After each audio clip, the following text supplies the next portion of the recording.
Our coverage of the coronavirus's impact in southern Arizona continues. First, with a look at how parts of the military are adapting. Fort Huachcua is the state's largest military installation. Located in Sierra Vista, it specializes in intelligence training and development.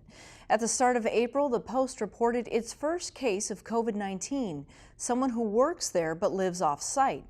But well before then, Fort Huachcua had begun planning for the pandemic. We discussed its approach with Post Commander Major General Laura Potter.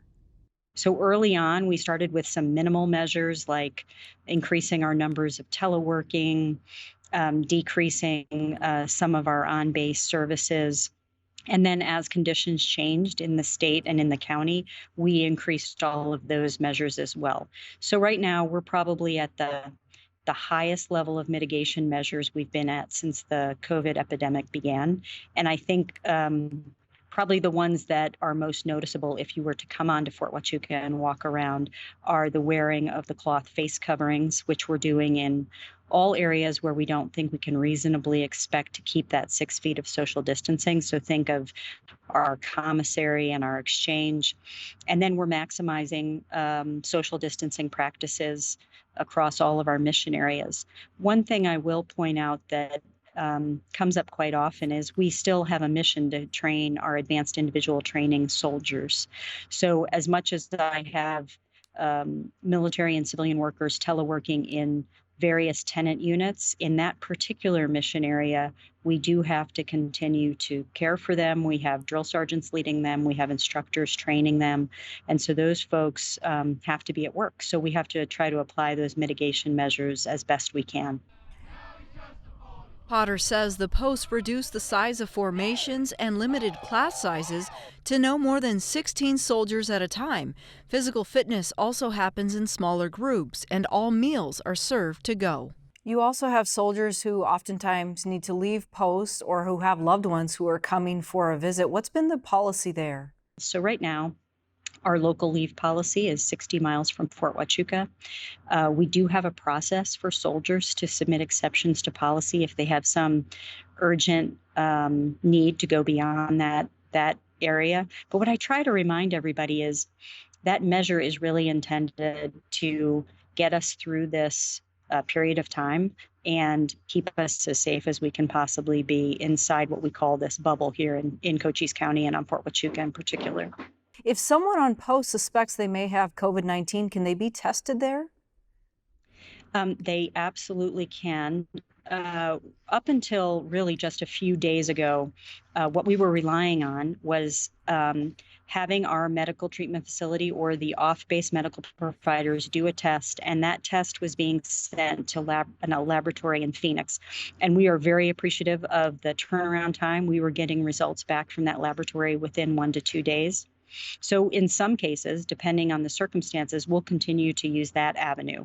In other cases where we need a quicker turnaround time on the test results, the military has provided us testing kits, and our medical treatment facility has trained on how to use those, and they've calibrated all the equipment. So we do have tests now on base that we can use that afford us a quicker turnaround time.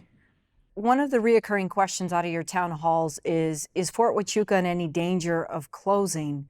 What's the likeliness of that? So it would be really hard and impractical to completely close Fort Huachcua. First of all, the Fort Huachcua Cochise County relationship is kind of one family, one community, one team. So it would be very hard to completely close Fort Huachcua. We have taken measures to limit access. So for example, we made a decision a few weeks ago that if you have no affiliation with the base, that type of person, we would not allow access at this time. But certainly anyone who is within the local leave area, or even if they're outside and it's their primary residence and they need to come to work, but anyone within the local leave area, anyone who already has an installation access badge is still coming on to the base. Essentially, what I'm hearing you say is that what takes place at Fort Huachcua, regardless of this pandemic, must continue in order for the military to continue to be ready. Is that accurate?